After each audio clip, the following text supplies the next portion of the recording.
Next is Sam Allen, who is the president of IGS. So more or less, he's the host of this session.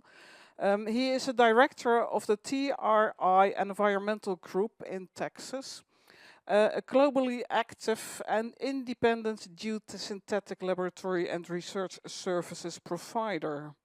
Sam worked over the past 35 years, and he was involved.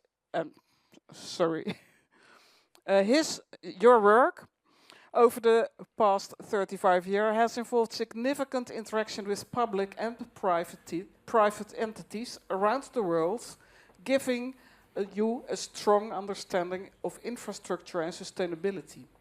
And now Sam will tell us about how IGS contributes to sustainable development. Thank you so much. Thank you for the kind introduction.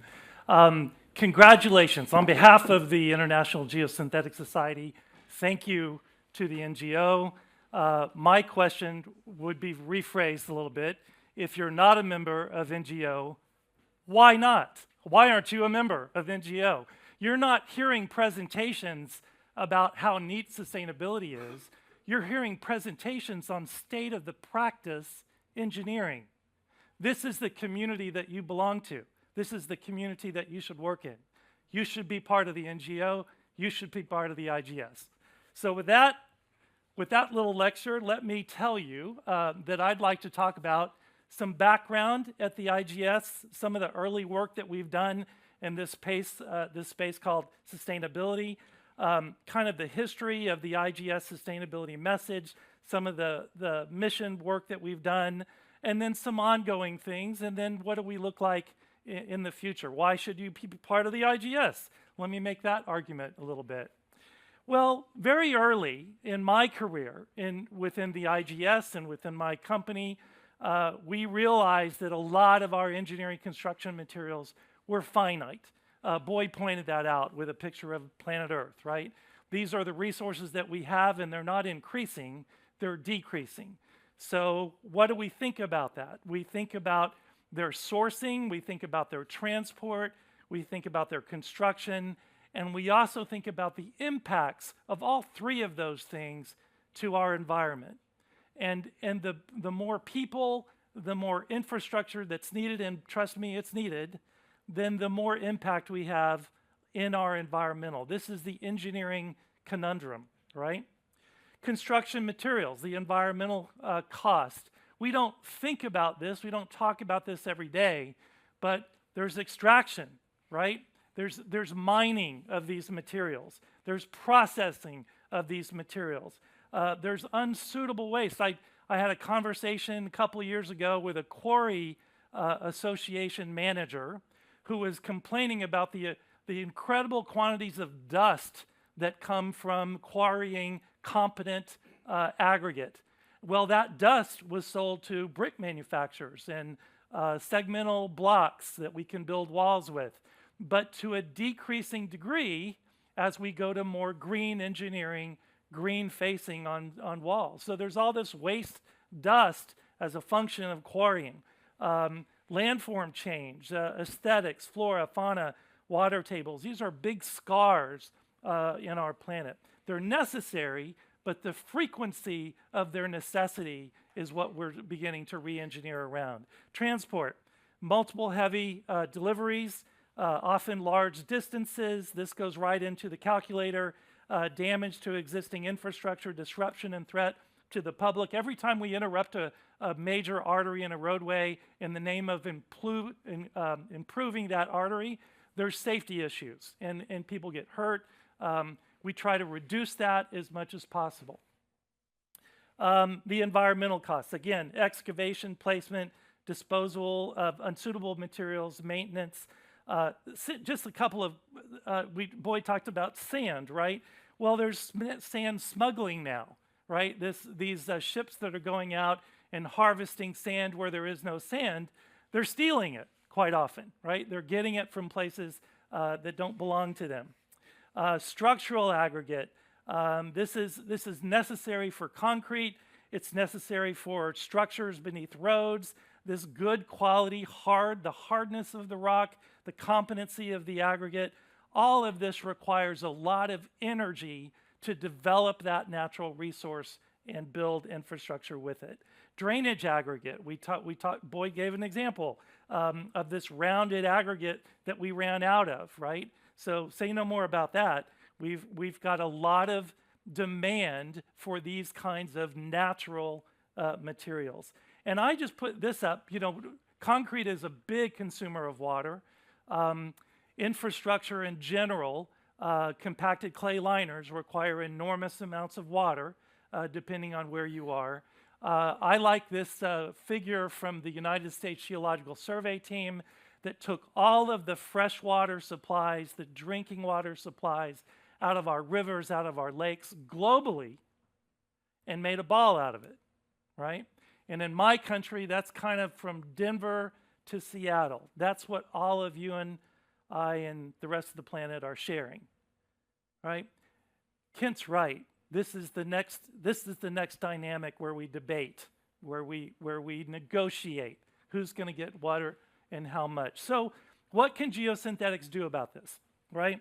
We have lots and lots of applications. Again, you've heard some beautiful presentations today on how geosynthetics are meeting the need, but they're part of systems. They're not just geosynthetics. They're part of systems of infrastructure that are propelling us into the future. Engineering requirements, this is from my friend Jorge Zornberg, who said this beautifully. When you were all in school, you talked about design performance.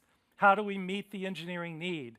And then you went out into the commercial world bidding against others, and you learned really soon that economics drove choices in the field, and that's what you responded to. And what we're learning really quickly is that we must pay attention to sustainability.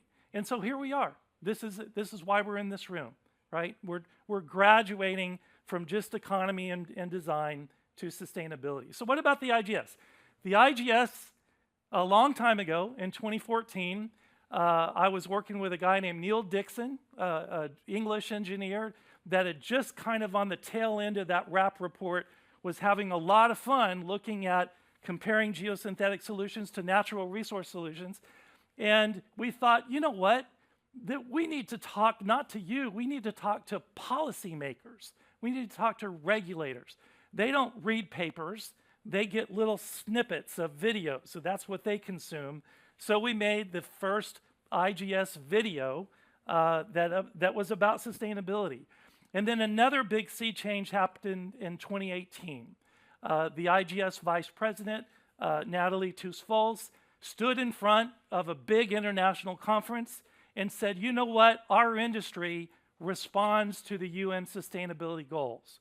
She didn't just talk about the engineering design, she talked about feeding people, and she talked about preserving water, and she talked about making the planet better, more resilient, more sustainable. We set up an IGS sustainability task force that became an IGS sustainability committee. And we had a Did You Know campaign that were full of little snippets that were digestible by not just the public, but by policymakers.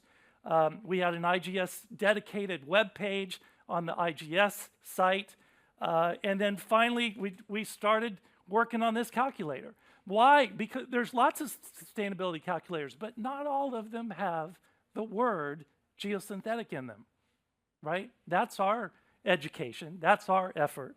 And then we work in a community of engineering societies that called the Fed IGS. These are all the geoengineering society members. And we get together, and the IGS went to that big group and said, you know what, we need a committee on sustainability. The IGS suggested Mr. Boyd Ramsey would be chair of that committee. And what's he doing? He's busy writing papers, position papers, not on the behalf of the IGS, but on behalf of the global engineering community about how urgent this is to be sustainable in our infrastructure design. So the IGS has a sustainability sentence, right? Statement about this. You can read some of it here. We're dedicated to this idea. We're committing to complying with applicable legislation while minimizing the environmental impacts of our operations. So we're looking at ourselves, and we're looking at outwardly, and we're looking at our practice. This is the slide from the development of it. You can go on YouTube right now and look up International Geosynthetic Society sustainability video. Your investment will be about 7.5 minutes long, and it's pretty good. It gives you nice little policy-making images of how great geosynthetics are and how they preserve our natural resources. Dr. J.P. Giroux gives a little snippet, one of the fathers of our industry, gives a little snippet of how effective geosynthetics are. It's been translated into 9 different languages. It's got lots of nice things. This is Natalie Tools-Fol's presentation in Berlin, where she gave this wonderful Giroux lecture, and that really connected the industry to these sustainability goals. And this is what we walk around with, right? Not specifically for you, but specifically for the regulatory piece of requirement, right? Policy making, decision makers that have to help us change the world in the context of really changing or identifying state of the practice and implementing this to be a better engineering infrastructure future, right? So yes, we can convert this slide into number of trucks versus a container, 500 trucks versus a few trucks of geosynthetics, any number of expressions of this, but they're all real. They're all very real in the context of the effect on the carbon footprint of our infrastructure. This is the Did You Know campaign that we came up with. We're animating some of those as we speak. All of these, if you click on them in social media, they take you to a technical note that tells you really where this is coming from. It's not just a factoid. It's backed up. It's backed up with information and resources, a bibliography to go to read some more papers, to find out more information as a design engineer. So education campaign, backed up benefits. And then we also look internally and we ask our IGS manufacturers to tell us some of their projects. What are some of their, we're daylighting some of the applications where we save tremendous amounts of carbon impact for more sustainable infrastructure. And we're usually tying those kinds of things back to these sustainability goals. We are also very outward at the IGS. The European Commission has a plastics commission asking questions about geosynthetics. We are engaged with them. We're invited to the table. We talk to them. We advise them about geosynthetics. It turns out it's 2024, and you're part of a very small community that knows anything about geosynthetics. So education is still front and center of our mission, of really getting this information out to the broader world. We still have the challenge of undergraduates in engineering graduating and never hearing the word geosynthetic. So we really work hard on this all the time, day in and day out. And then while we don't write standards within the IGS, we are interacting with them. So TC 189 and SIN, which is kind of ground zero for this interaction with regard to sustainability and plastic pollution. We also have ASTM International Committee D3540 on sustainability. We have lobbying organizations like EAGM and GMA in North America, ABENT in Brazil. Our job at IGS is to bring all of those standards organizations together. I don't want one kind of EPD in Europe and another kind in the United States and Canada, right? I want one. And how do we get that done? We do it together. We do it as a global industry group. And that's what the IGS can certainly help with. Uh-oh.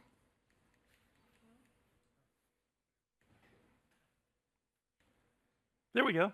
So we took a lot of the features of Natalie Tools-Fol's lecture and we created what we call an ebook. And that ebook is really the story of our industry and how our products and engineering with the geosynthetic solutions really adds to a better world.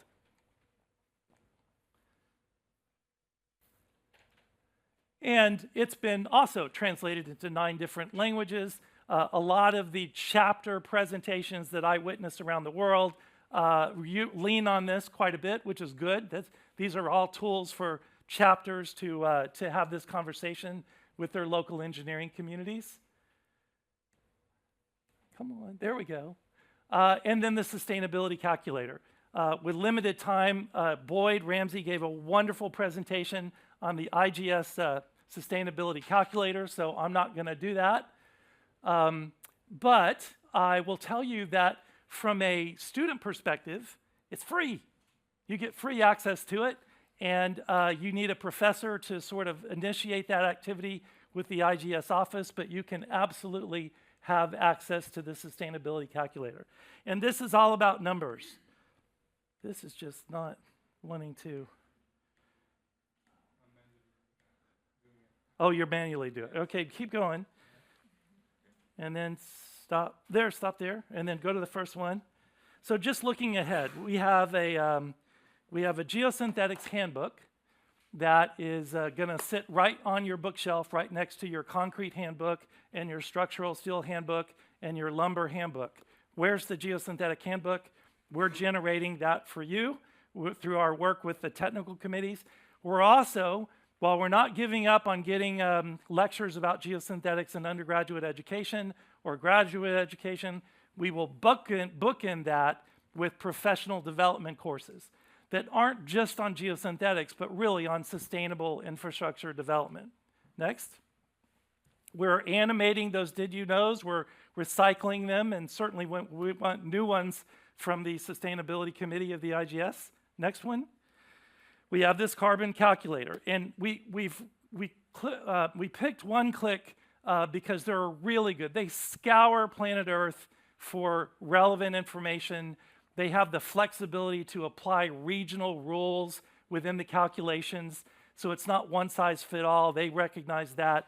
So it's really just an absolutely best start out of the gate. But we don't stop there as the IGS. We're looking for other calculator platforms to include geosynthetics on. Next. We have these case histories from our IGS corporate members, their sustainability projects, their sustainability citizenship. There's lots of really good things going on within society. We want everybody in the society to know about it. Next. The Fed IGS position papers, looking forward to this. JTC4 on sustainability. This will go right out to policymakers, get a lot of press on social media to just get people aware that this is where the global engineering community needs to go, and we need the policymakers' support. Next. And then differentiating plastic pollution from geosynthetic applications. The IGS and all of you know that plastic pollution is very real, but what happens occasionally is that we get this looped in to this narrative about plastic, single-use plastic, and all these worries about that. And the differentiation goes back to education. People just realize that we're looking at 300-year service lives, 100-year service life. We're a long way from a plastic straw. It's about as far away as you can get.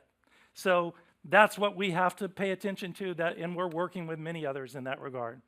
Okay, next one. So stay tuned to the IGS website. Just go there weekly and see what's going on. That's a changing website all the time with new information, new news. And then next one. It's not just lithium, and I'll wrap up with this. 1 minute. It's not just lithium, Boyd. There's a lot of those heavy metals in a car. Graphite, nickel, manganese, right? Go to the next one. They're heavier. They're heavier cars, 30% heavier than most gas vehicles. Trucks are even more pronounced. Next one. The other, when we get into our smart car or driverless cars, now we're on a track. And that wander that does a little bit of the stress distribution that we all enjoy right now is gone, right? So now we're really putting stress on that road. Next. So 30 to 40% more rutting when there's no lane wandering, and about 3 times more fatigue damage when there's no lane wandering. So maintenance costs go up, metals, heavier cars, heavier loading, surcharging on our transportation infrastructure. Next. He showed you this, right, Dr. Zornberg? Next. What I'm telling you is that you're not just hearing something about sustainability, you're hearing something about the state of the practice, sustainable, necessary infrastructure engineering. That's what we're learning about today, right? So join NGO, join IGS. Thank you very much.